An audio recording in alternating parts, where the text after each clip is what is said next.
Nice big quick trick. I am a girl trying to follow the rules of the road. We'll see if it stays while I drive.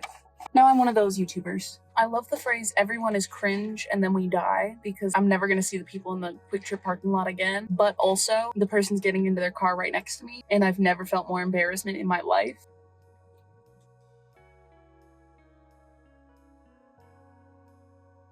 Hey there, my name's Emma B, and today I want to welcome you to a new kind of video. I like to yap. It's something anyone who knows me IRL will tell you. Something I've done a little bit on this channel for sure, but I wanted to make like an actual dedicated playlist as I make these videos. I like to yap about things I'm passionate about, and one of those things I'm really passionate about is I think the fashion industry is incredibly influential in the world around us. Cue the Devil Wears Prada. Your sweater is blue because of so many things before you. It's not just because you picked a sweater color. Seem you know the one. It's iconic for a reason.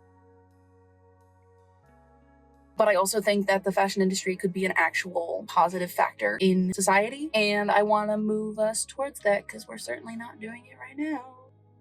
Okay, I'm gonna start driving, but I wanted to at least introduce the video before I started driving. I want to make sure that I can get my thoughts out a little bit. I don't have an outline for this video. I tend to yap with no specific direction, so hopefully editing Emma can make this kind of make sense. We'll see. Now, I'm definitely not gonna be looking at the camera during this because I've seen some people who do videos like this where they actually do look at the camera while their car is in motion, and I just want y'all to know that that will not be me, because I pride myself on being an incredibly safe driver. I'm actually really good at math. I really love pattern making. No! Well, okay, nope, that's not gonna stay. So now the angle's worse, but hopefully my phone doesn't fall over while I'm on the highway, because it felt when I was just on like a regular street. I hit like 25 miles per hour and immediately said no. I wanted to use this video to talk about the rise in glorification of thinness and the appearance of health. And I say the appearance because often the behaviors I'm seeing associated with those videos do not correlate with the health of the individual. I don't have TikTok. I haven't had TikTok since high school, so that was a little while ago now, but I do have Instagram, and I do spend way too much time on Instagram Reels, which everybody just reposts their TikToks onto Reels right away anyway, as well as on YouTube Shorts. Like, it's all the same videos, just posted on different platforms. So I'm still getting a lot of the same content. I've definitely curated a lot of my feed, especially when it comes to treating people with respect, no matter what their bodies look like. Everybody I follow is going to have a similar mindset around that I do, but I do quite a bit of scrolling on the like recommended page, and something that's been coming up more for me, as well as videos I'm seeing of people I follow who have reacted to those videos, is of like thinspo or body checking, what I eat in a day video that are not super sustainable. I'm not a huge fan of what I eat in a day videos because what somebody eats in one day does not really tell you anything about their health other than what they ate on that specific day. I'm also not somebody who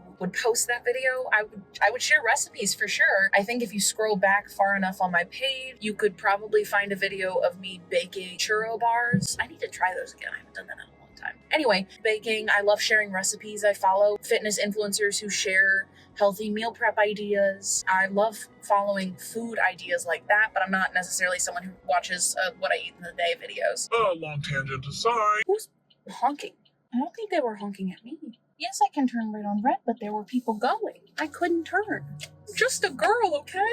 I am a girl trying to follow the rules of the road. I'm someone who's very conscious of what inclusivity we're lacking in the fashion industry. Everything I'm saying in this video is not backed by specific statistic, clearly because I am just someone yapping in their car. However, I am someone who's very aware of the fashion industry and social media and sort of the politics of it all. Hopefully at some point I can do a more cohesive researched video. I think sometimes it's helpful to also just share that even as somebody who is constantly looking at these kind of things, it's all messy. It's very messy. I have messy feelings. I think a lot of other people on the internet and in real life have messy feelings about it, but I think it's important to name those messy feelings. I feel like I've been seeing more videos recently of the glorification of thinness as like a prerequisite to health and wellness spaces as well as fashion spaces, and I feel like I've been seeing a rise of it more since COVID. It may have just been my corner of the internet, but right before COVID I feel like we were seeing more plus-sized influencers and models. Now, I'm not an expert on the wellness industry or the influencer sphere of health and wellness stuff at all. And so I'm not going to say like a whole lot on that. I'm also not an expert in the fashion influencing sphere. However, I am all up in that space. I'm going to make myself look it up, but I know I saw somewhere that there has been a decrease in recent fashion weeks in the amount of plus size models, especially male plus size models, because there were very few of them to begin with. Let's be so for real. There should be more, as plus size men are just as fashionable as plus size women, who are just as fashionable as straight size men, women. I don't want to be like men, women, other.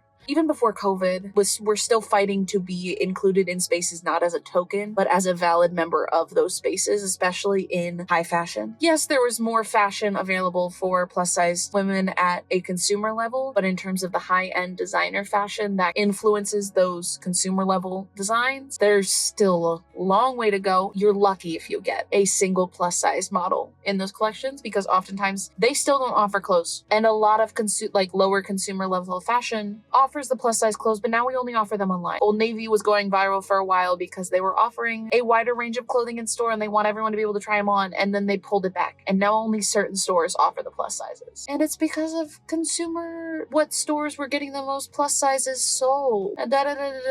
Seems like it might be a bad business practice if some of your stores aren't selling clothes. Because I know that it was getting a huge amount of good press for a while, but when that press faded, all of a sudden it's not selling anymore. A lot of stores, the extended sizes are online, or we offer up to a 20. Okay, that feels like the bare minimum. If you don't offer a 5X or higher, the phrase "we offer up to" doesn't make sense to me. That's not even remotely the top end of the scale if you only offer up to a 2X. Like, do you want a cookie?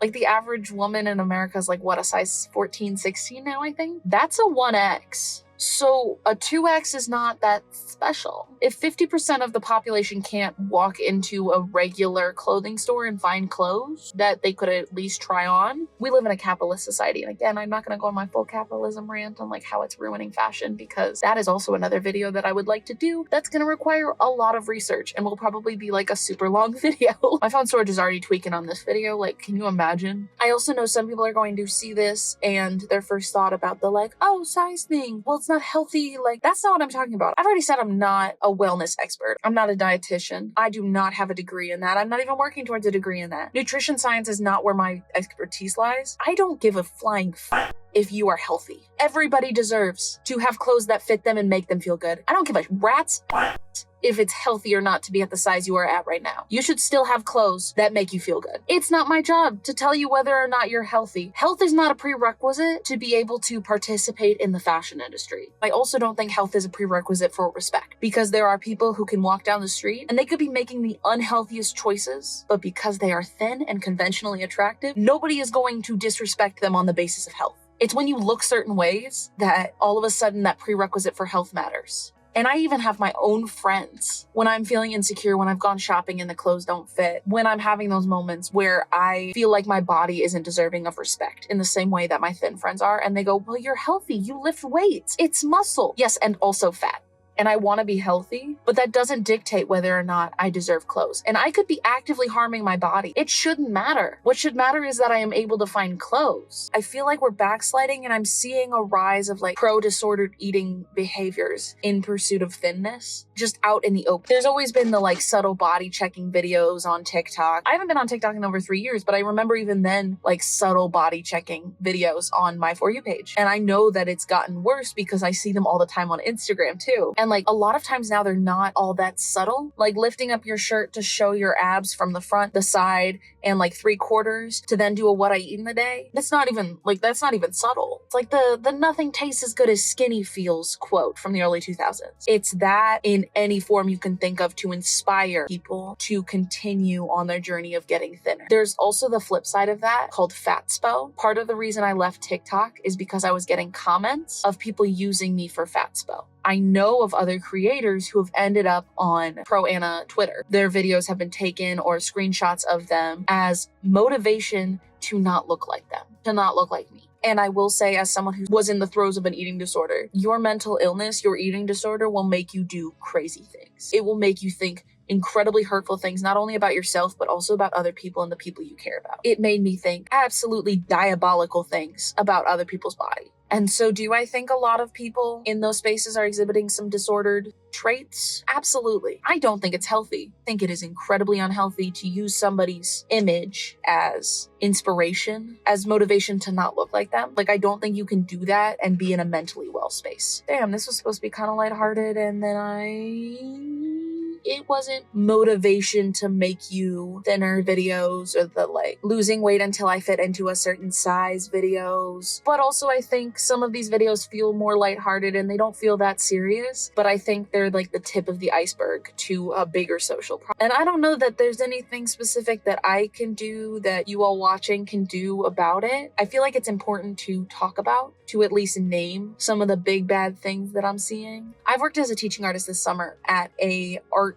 focused summer camp. So I've taught sewing camps, I've taught fashion camps, I taught a social media camp. Those are a thing now. It was kind of weird. It kind of threw me for a loop, but something I've noticed about these kids is they are consuming so much more media than even I did. And I'm less than 10 years older than some of my older campers. And so it makes me really nervous to know that the kiddos who want to be in fashion spaces, some of them want to be influencers. I worry what this larger social problem iceberg is going to do to them the more that they consume media, because a lot of them don't have TikTok, but they're on YouTube, and the same videos on TikTok are on YouTube. I post my Instagram reels on YouTube Shorts, and I know I'm not the only one, but I worry especially for those kids who were in my sewing camps or who were in my fashion camps, who then are in those fashion spaces and get sucked into that same mind space of, to be in fashion, to be truly included in fashion, I need to be like them. To be in fashion, I have to fit in. Because even sometimes I get stuck in that spot. I look around at other fashion design students or other fashion design programs, or just the fashion industry in general. I get stuck in those spots of, will I ever actually belong in the industry looking the way that I do? And I also know for myself, if it is required that I design with specifically the thin body in mind to find a place in the fashion industry, I don't know that I want one. If I were to ever have my own independent label, first of all, it's going to have a good size range. And if you are outside of that size range on either end of the spectrum, we will custom make the clothing for you with no additional charge, because fashion should be fun, and it can't be fun if you can't fit it. I would also want to consult with people who are disabled and within the disabled advocacy community specifically, who can make sure that I am, as somebody who is mostly able-bodied, my chronic illness is in remission. And I want to make sure that people who are actively disabled can still enjoy my clothes. And I know there are small businesses out there doing that. So if you guys know any good businesses I should highlight, please comment them down below. I want to make sure I'm emphasizing that there are people in the industry doing really good things. And I just wish the big brands, the behemoths in the industry, would be willing to do that as well, because it'd be so much easier for them. I feel like once again it boils down to capitalism, but something I find really fascinating about that is a lot of major brands are losing out on money. Plus size fashion is a huge industry. There are a ton of plus size women who need clothes and who want to spend money on clothes that make them feel good. I think the statistic is something like Christian Siriano doubled his size range and then tripled the income of the brand in like a year. There's money for designers and for brands in the plus size industry if they know how to design clothes for them that plus size people actually want to wear. I would love to also do another video on like deep diving on specific brands' failed plus size collections, and to talk about why I think they fail, because there's definitely some very specific reasons for a lot of different brands, even really large brands. But I think it's fascinating how many brands are willing to lose out on money in the name of upholding fat phobia, in the name of hating fat people in clothes, because they believe it will hurt their brand image to have everyday plus size people wearing their clothes. Even brands that are willing to have a token or couple token plus size people in their campaigns. Oftentimes the clothes are tailored for the plus size people because they don't actually fit plus size people well, or they don't offer those clothing sizes in store, but every other model could walk into the store that they're advertising and buy clothes right at.